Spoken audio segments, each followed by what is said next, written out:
Hey guys, tip number 2. This is still December 2nd. Just figured I'd do 2 today since we lacked yesterday at our Total Money Makeover tip. Oh, I didn't give y'all the title of this in the last video.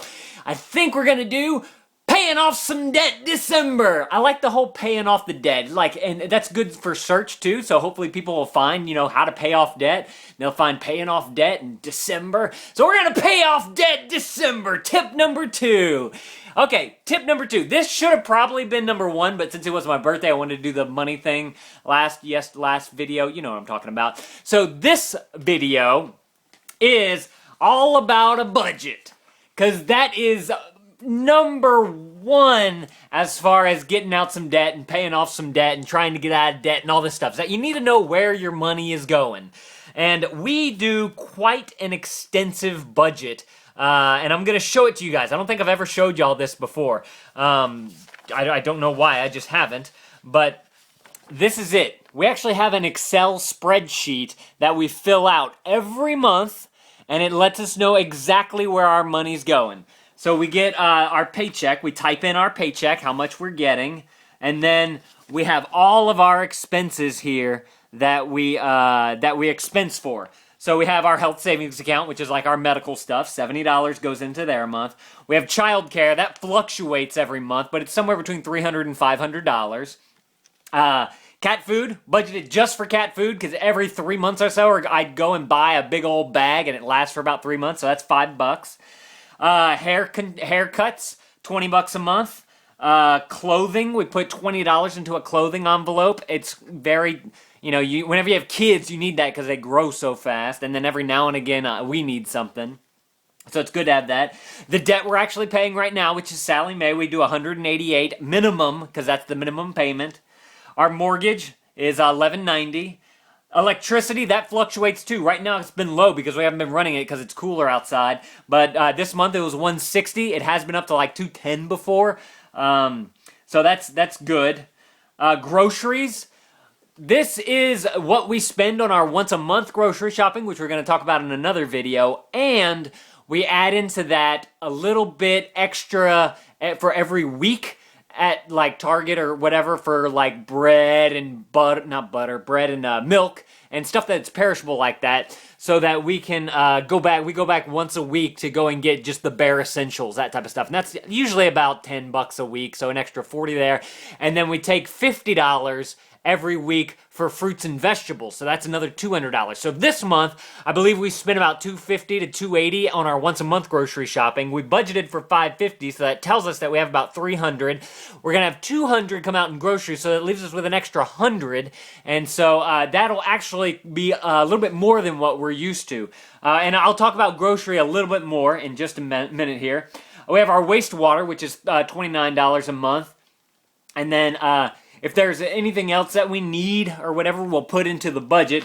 And then once we have that, we take what our paycheck was, we minus what those debts are, and then that's what gives us what we have left to pay off our debts. That's what we budget for. We don't have restaurant fund. We don't have going to the movies fund. We don't have free fund, blow money, anything like that. Because we want to be done with this debt. We are ready. We're putting the pedal to the metal to get out of some debt. And it's just, it's whenever you focus your intensity on your debts like that, they're going to go away sooner. Especially if you can sacrifice some of those smaller things that will eventually start to snowball. I mean, $50 here, $10 there, $30 there, that all adds up. You'd be surprised at how much it adds up.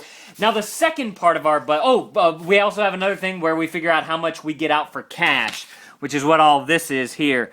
We get out cash for the cat food and some fruits and vegetables, Christmas, groceries, Adrian's, which is meats, some clothing. So that we take out in cash, we do the envelope system. We have our envelope system set up. Now, for groceries, we have another spreadsheet here. Before we go shopping, That's key. Before we go shopping, we have this list. This is kind of our staples that we have for the month. And if we think of something that's not on this list, we add it to this list so that next month, if we do need it, we can add it to it. Or if we don't need it, we just put a 0 by it so that we know not to buy it. But it's got it's 2 sheets. This is legal paper, so it's quite a lot that we get. But we don't buy everything on the list every month, because some things have zeros next to them. We probably do about 3/4 of this, maybe. But the thing about it is that once we have what we're gonna buy, which is this stuff here, over here we put how many of that item we need, and then we have what it costs, which is that second column there, what it costs at the store, or roundabout what it costs. And then we do the multiplication there of, see that 3 right there for $2.49, so it's going to cost us $7.50. And so we get a finalized total on this, like this one. I told you our budget was $550. We were at $554.01. So that's pretty doggone close. So that's what we do before we go grocery shopping. We pull up this spreadsheet, we put a little 1 and 0 for how many things we think we need for that month, and we're usually very close. By like the last week, we're running low on food, and we're like, what are we gonna eat? What can we fix? But that gets us through the month for food. Surprising how much money you'll save. I mean, usually we would go to the store about 3, 4, maybe 5 times a month before we started doing this, and we would overspend every time because we buy stuff we think we need and we don't need, and that adds on an extra $200 or so, extra $250, $300. I don't remember honestly how much, but doing this really sets some boundaries for you as far as what you're going to spend at the grocery store. And that seems to work out extremely well for us. And I know it'll work out for you guys, just a matter of sticking to it. So that is your tip number 2 for the paying off debt December. Da-da-da-da-da-da. And it is all about a budget. So do your budget. And if you didn't watch tip number 1, make sure to go. There's some links up there. You can go watch a daily vlog if you want to watch a daily vlog. Watch a main channel video if you want to watch a main channel video. Or you can go and watch tip number 1, which is back to the mobile channel. I just put it back to the channel, and you can find the video there because these are all just going to be in a line. Alrighty, guys. I'll see y'all tomorrow. Bye.